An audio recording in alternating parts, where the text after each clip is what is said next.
ஆதவ் அர்ஜுனாவின் பவரை பிடுங்கிய திருமாவளவன். குஷியில் திமுகவினர்.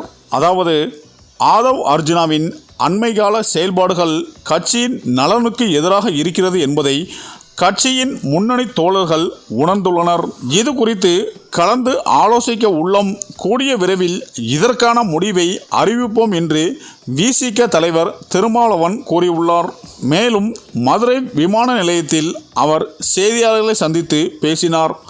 புதிதாக ஒரு கட்சியில் விசிக சேர்வதற்கான எந்த ஒரு அவசியம் இல்லை, அதற்கு எந்த வாய்ப்பும் இல்லை என ஏற்கனவே பலமுறை கூறியிருக்கிறேன். அதாவது விசிக கட்சி குறிவைக்கப்படுகிறது என்பதை விட திமுக கூட்டணி கட்டுக்கோப்பாக இருக்கக்கூடாது, அதனை சிதறடிக்க வேண்டும் என்பது அனைத்து எதிர்க்கட்சிகளும் உள்ள செயல் திட்டமாக உள்ளது.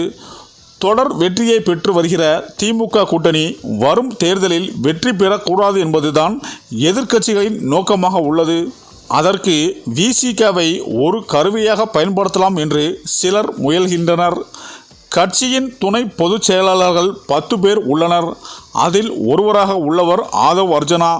துணை பொதுச் செயலாளர் பதவியில் உள்ளவர்கள் கட்சி கட்டுப்பாட்டை மீறியும் கட்சி நலனுக்கு ஊன்று விளைவிக்கும் வகையில் செயல்படும் போது தலைவர் பொதுச் செயலாளர் அடங்கிய உயர்நிலை குழு விவாதித்து முடிவெடுக்கப்படும். மேலும் அதிலும் குறிப்பாக விசிக கட்சியில் தலித் அல்லாதவர்கள் எந்த மட்டத்தில் பொறுப்பில் இருந்தாலும் அவர்கள் மீது நடவடிக்கை என்று வரும்போது உயர்நல குழுவின் கவனத்திற்கு சென்று ஆலோசிக்கப்படும். அவர்கள் மீதான குற்றச்சாட்டுகள் எந்த அளவுக்கு முக்கியமானவை என்பதை உறுதிப்படுத்தி முடிவு எடுக்கப்படும். இந்த நிலையில்தான் ஆதவ் அர்ஜுனா பேசிய கருத்தால் திமுக கூட்டணியில் பரபரப்பு ஏற்படுத்தியிருக்கிறது. குறிப்பாக தேர்தலுக்கு இன்னும் 15 மாதங்களே உள்ள நிலையில் கூட்டணி கணக்கு மாறும் என எதிர்பார்க்கப்படுகிறது.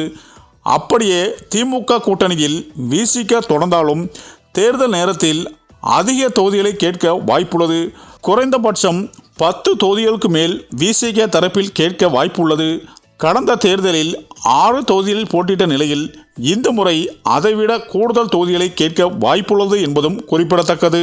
இந்த நிலையில்தான் ஆதவ் அர்ஜுனாவின் துணை பொதுச் செயலாளர் பதவியில் இருந்து விடுதலை சிறுத்தை கட்சிகள் அந்த பதவியில் இருந்தும் நீக்கிவிட்டு மேலும் அவரை அடிப்படை உறுப்பினராக மட்டும் கொடுக்கப் போவதாக தகவல்கள் வெளியாகியுள்ளது. இதனால் திமுக வட்டாரங்கள் தற்போது மகிழ்ச்சியில் இருப்பதாகவும் சொல்லப்படுகிறது. மேலும் ஆதவ் அர்ஜுனா திமுகவை கடுமையாக விமர்சனம் செய்தார்.